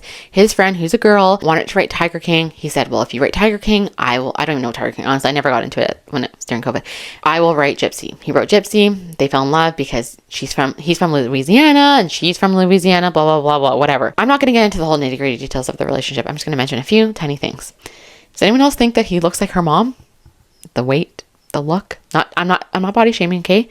Anyone is beautiful at any weight that they want to be, okay? I'm not hating on anybody, but they look so damn similar. It's freaking creepy. Creepy to me, creepy. And the hand holding. We all know, I say we all know, because I really just assume people watching this are people who are interested in this case. But Gypsy's mom always held her hand. So I'll roll that interview thing that talks about it. Dee Dee would always hold Gypsy's hand. It was I don't know, it was almost just if I squeeze it, you'll know what to say. The hand holding and the tight hugs is a way of asserting mastery over another person and saying you're not free.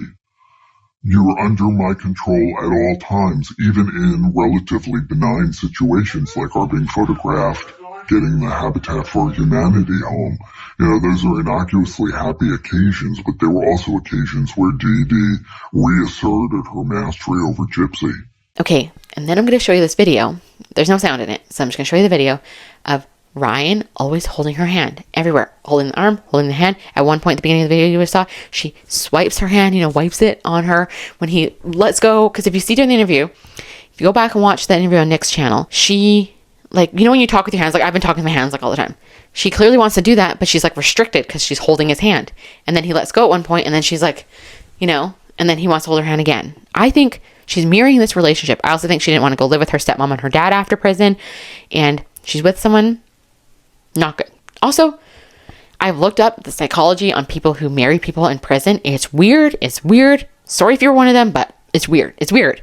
It's weird when they're in there for life, but that I would understand more because you're never going to see them again.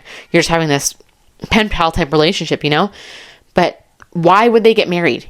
She had her doubts. Okay. Gypsy had her doubts before, and I'll roll that for you in a second. She had her doubts before, and it sounds like Ryan weaseled his way in. Allegedly, he drove there because she wanted to separate. There's even a news article that's saying that they got annulled because she had talked to a friend and that friend leaked it. I wonder if it was Aleah. I wouldn't doubt it. She likes being in the spotlight, but that they were going to be annulled. Okay. Gypsy didn't want to get married to him. Per Christy's instruction, even Christy, her stepmom, didn't want her to be married to Ryan. Also, if Ryan had any proper mental stability, he would have waited till she got out, see how she was in the real world, and then married her. Don't marry her while she's in prison. You don't really know her. Marry her after. What kind of person is Ryan? Weird. Okay, so I'll roll this weird interview. I'm changing the voices, okay? I try not to change the voice as much as possible, but this one I don't want a voiceover like I did with the other ones, so I'm just going to change their voices. Yeah, it's annoying, but just go pay for the thing if you don't like it. But I'm going to roll this right now. I just need to know that if someone calls you and says, hey, me and this bond demo didn't work out, let's get back together, you're not going to say, I deserve to be happy. And I get that you don't understand how I feel, and I don't expect you. I have said what I need to say, and did what I need to do to move on with my life. But I just want to know that I'm chosen over him. Well, clearly, because I'm marrying you, and I'm sorry. I wanted to make sure that I was ready before I followed through with marrying you, and now I'm ready. Okay. We kept fighting. If that last statement was 100% true, Gypsy, if it's not in the back of your head anymore. No, it's not. I swear to God, Gypsy. So that's weird, right? So odd. They were going to break up, and he sounds controlling to me. He kind of sounds like honestly. I shouldn't say that. He sounds like a jerk, honestly. I think he sounds like a jerk. I don't think she's a great person either. I think everyone has great little things about them, but yeah, just hearing the way that he spoke to her and their conversation, I think this is not going to last. And I hope it doesn't last. When I first wanted to talk about this was when she first got out, and I saw some TikTok about her being pregnant, but it was fake, the TikTok. And I thought, God, I hope she doesn't get pregnant. And they've been talking about it. And I hope that she does not get pregnant. Hopefully she doesn't be with him. She needs to go on her healing journey. It's very smart for her to just be on her healing journey. She wants to explore. She always talked about wanting to be with other men, whatever. She should go explore. Clearly she had her doubts even before because she was talking to, was it Ken? I think it was said in there. She wasn't ready to get married. She shouldn't have got married. And I think Ryan weaseled his way in there and convinced her to marry him. I think that's really weird. I don't think even if she gets pregnant, by the way, if she gets pregnant, I hope her family can talk some sense to her. I know she doesn't want to live with him because she wants to be an independent woman, but she's living with Ryan. I don't know. I think it's weird. Do you guys think the relationship is weird? It's not my place necessarily to speculate on it, but they're public and they're talking about it. I'm oh, okay. I wasn't going to talk about this, but you know that thing, the D is fire, and she keeps talking about her sex life. She was allegedly ABUSED'd by her grandfather, and I believe it, by the way, because in his interview he mentions that she was a 4-year-old touching him, and he was victim blaming. So I was that proves your guilt. You're a sick freak. So I feel so bad for Gypsy that this happened. But because interviewers do know, because this is on the Lifetime documentary, they should not be talking about her sex life. Stop talking about it. You don't talk about someone who's been ABUSED'd in that way about their sex life. That's wrong. That crosses the line in my mind. I'm surprised more people are not raging about this. Seriously, I'm mad about it because you shouldn't talk about this kind of stuff. You shouldn't talk, it's okay to talk about this kind of stuff, of course, but to someone who's been that, to press the question more, I know she's the one saying it, but it should be shut down because if that actually happened to her, it's wrong to talk about that. I don't know. Not about her trauma she went through with that, but then for talking about her ex-life, don't talk about that. If I wouldn't want to talk about it, I think about if I ever had that happen to me, would I want to go on the talk shows and talk about my current life, even though it wouldn't have any of that in it? No, because I have trauma there. I wouldn't want to, but yeah. That's just my thoughts. Okay, I'm gonna wrap it up in a second here and share with you a little bit what Gypsy is up to now. So final thoughts. What's Gypsy up to now? Well, she has a TikTok talking about the haters, which I guess I can run that for you first right now if you haven't seen it. Everybody's basically seen it. Sorry if it went blurry because I moved back, but I'll play that for you now if you're interested in seeing that TikTok. I do my makeup and I'm just gonna talk. So I really just want to thank everybody that has continued to support me throughout my journey. I know that there is quite a few support, quite a few hate. The hate doesn't bother me. I'm pretty secure in who I am as a person, and I just don't let it get to me. I always was told and learned, even in prison, that when haters run their mouths, the best thing to get under their skin is not like engaging in the drama. It's actually just living your life, like not letting it affect you. And so all the hate that's on social media doesn't affect my normal life. It doesn't affect my marriage or my happiness. The people that really know me love me because they actually know me. But anyway, just putting out a video saying, like, thank you guys for staying strong with me. I know that it hasn't been easy. I know that there's a lot of misinformation out there. And it's kind of hard to figure out what is real information and what is made up. And right now, I know there's a whole lot that is just made up. And I'm not going to clap back at everybody. Like, I'm not going to waste my time, my energy that I could be putting into my marriage, that I could be putting into my own mental health, that I could be putting into the projects and the things that I want to move forward with. So, and when I mean projects, I mean like advocacy work, volunteer work, you know, being an advocate. I'm trying to find that, like, that niche. Like, sharing my story was the first step, but I want to move forward into sharing other people's stories, because here's the thing, not everybody's story makes headline news. And so I think that with my platform as big as it is, I think that I could share other people's stories and be a voice for them, like share their own voice, like let them have a platform in which they can feel comfortable because they could relate. We could relate. You know, when reporters and stuff like that, they come up to you and they're like, please share your story. It would help so many people, but they don't know. Like, they don't know what it's like. So if I help share their stories, I feel like I can put them out there in a way that they can get support, they can get love, you know, maybe freed from prison, like, depending on the situation. Like, that's what I want to do with my life. So social media, it's not real life. The things that I'm doing behind the scenes that you guys don't even see, that's real life. So to all the supporters, thank you. I love you.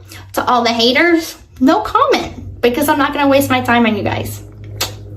All right.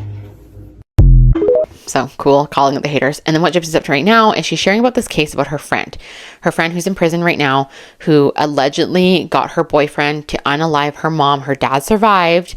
But I found this interesting because I looked into it, and in the original news report, it says that the girl saw a guy with a sweater, a hoodie or something, and a baseball cap. Well, if it was her boyfriend, she would know, because she claims to not have known, whatever, and not be involved. But then when I was looking it up, and I was looking up one TikTok as well, I saw in the comments under this other TikTok, and I was like, whoa, okay, because I saw the other things, and I was like, yeah, I don't buy this girl's story, because she's using Gypsy because of Gypsy's story or whatever. This girl was like apparently 16 and like got double life in prison because she took a plea deal or whatever, but like you wouldn't do that unless they had evidence against you is what I think, and people are saying that it's because she was 16, but I don't buy it. And I thought Gypsy was going to use her platform for Munchausen by proxy cases, not just cases of people who unalive their parents. That's kind of a weird angle for her to go.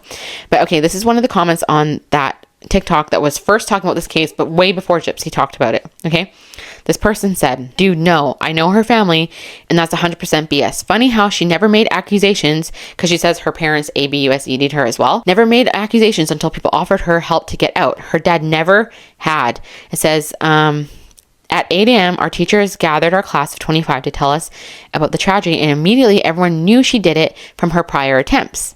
She says, when Gypsy got arrested, it is when Aleah started saying this ish. Her dad nor her bro has never been charged because there's nothing there. Nothing. It says her itinerary. Her itinerary on her laptop, and the fact that she asked an ex previously is enough for us. She's trash. So apparently this girl who Gypsy's standing up for, saying that she never did this, tried to do it with another boyfriend of hers to get her to unalive her parents. And she called 911 on her parents, but people are also saying that she did this because her dad was still alive and she had to, right? Or else she'd go to jail for sure. She cornered her mom on a bathroom, or in the bathroom, with a bat prior to this. She got help. When she returned, she acted as though she was happier. Isn't that weird? So when this happened, oh no, wait, not the bad incident, but the actual unaliving incident of her mom. It says she acted as though she was happier January 12th. She was all smiles at school, which was weird, but no one thought anything about it till the next day because she was happy. That's so weird. It's like how Gypsy was elated and happy in that hotel room, right?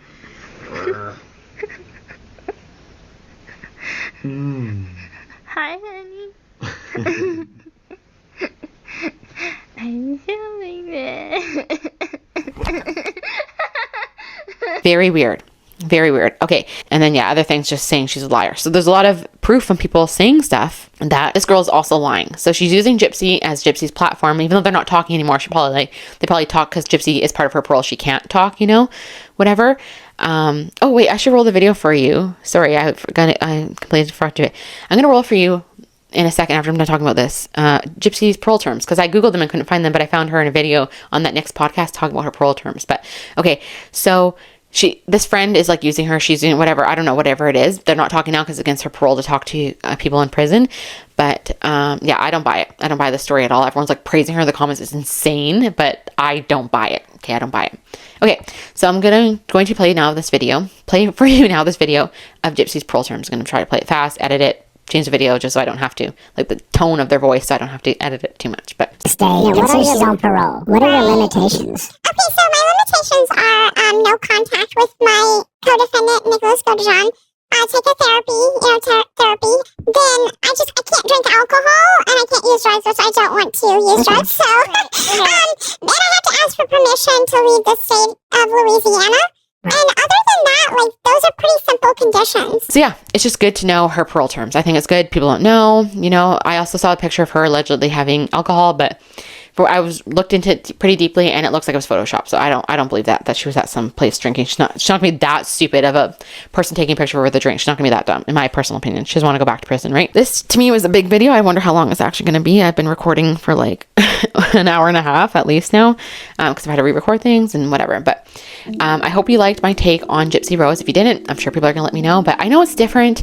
I know most people are like in defense of her, but the internet is starting to turn on her, is what I've seen. Yeah, I think we need to this video could have been longer. I left out a lot. It took me so long to look into this, literally looking into it all the time, as much as I can, outside of being a mom, of course, but it was a lot of work. And I really want to look into Nicholas Godejohn as well. I keep calling him Nick, but his name is Nicholas Godejohn, by the way. I want to look into him. Apparently he might be speaking as of March 1st. I don't know if he's talking in a documentary, but he already did a documentary, which I haven't watched it yet because I couldn't fill my brain with any more. I had to just get this video done. But if you're curious or want me to look into Nicholas, his side of the things, I know I looked into a little bit already, let me know. I've watched his whole interrogation. I've watched his mom's whole interrogation.